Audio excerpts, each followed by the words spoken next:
Households' financial outlook worsened in August. Folks, this is Fernando doing another video for the more survivalists, and the reason for this is, well, basically inflation. It just isn't being reflected in a truthful manner. These numbers just don't add up, and I've gone through this myself, as most of you know, especially when going through this, the economic collapse of Argentina. We saw this all the time. They would tell us something that simply was not true. You would be told that inflation was 2, 3, 4, 5, 10%. And then when you went out and saw the prices, it was double, triple, or even 5 times as much, or even more, depending on the specific moment in which we were lied to. The same is happening right now in the United States. And I saw this in Twitter. It actually represents this very, very well. I'm around Costco here, and I'm noticing these prices.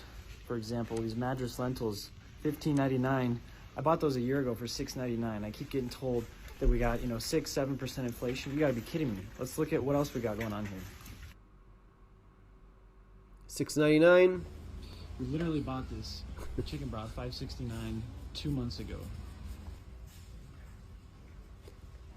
So it's mayonnaise, $9.99. Okay, yeah, double. And that's the thing.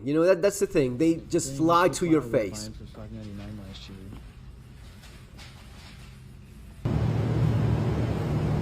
$13.59. Yeah. So I'm walking around Costco here, and I'm noticing these prices. For example, these Madras lentils, $15.99. I bought those a year ago for $6.99. Yeah, so how is this possible? How is it possible that this gentleman here is walking around and showing, what the reality is in terms of prices, what he's seeing with his own eyes, and then when you read the news, it's just not true? Well, it's a number of things going on here. First of all, they lie. This is something that people need to understand. And it is interesting how, for some things, people understand that, yes, you're constantly being lied to. When you watch the mainstream media, right, you hear things that just aren't true. You understand that. But then you find some other media outlet that you really want to believe, and you just assume that that other one is being honest with you. It's really not all that simple. What you need to understand first is that, yes, you're being lied by the government probably all of the time. And whenever you have something that is hard, solid data, that's something you see with your very own eyes, it is rare. It is not the most common thing. More often than not, when you're reading, especially any kind of analysis, when you're reading any kind of statistics or numbers or any official information that a bigger number makes it look bad, you're probably seeing manipulated numbers as well. Not only are they just lying outright to you, they're also cooking the books. Basically what they do is, oh yeah, we have a very strange way of measuring inflation.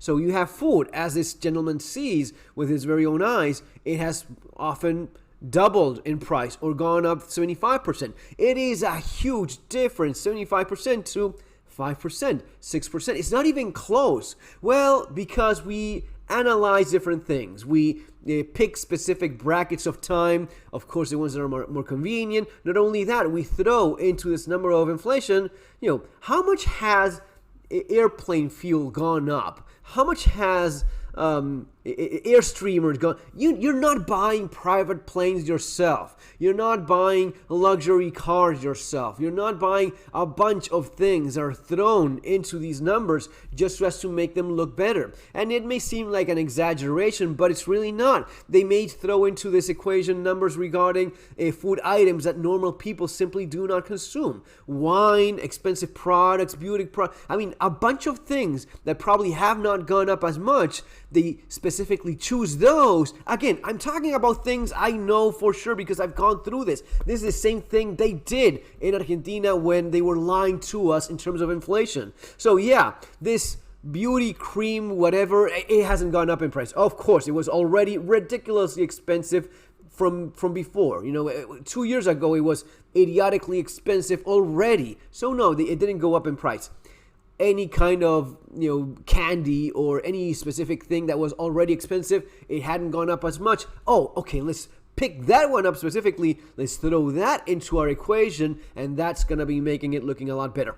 But as this nice gentleman here is showing, the core things that affect most of people in terms of the average person, the medium income family, or it's even more so the low income family. The lower income you are, the more the price of food affects you. It's a big part of your budget, especially if you have kids. If you have kids and you are living, paycheck to paycheck, like most Americans don't have $500 for an emergency. That is, if you think you're middle class and you don't have $1,000, lying around for a little bit of an emergency, you're not. If you don't have a few $1,000 in an account in case there's something unexpected, showing up, you're not much of a middle class either. You don't have much flexibility. And there's people that think they are because I have this vehicle or I have this house. Well, how much money do you actually have right now? This is what you have to be worried about. When you see food prices rise so much, it is concerning, especially with everything else that's going on around the world. Folks, that's going to be all for now. And again, you haven't got them already, Surviving the Economic Collapse, Street Survival Skills. Both of these will be very useful for you. See you next time. Take care.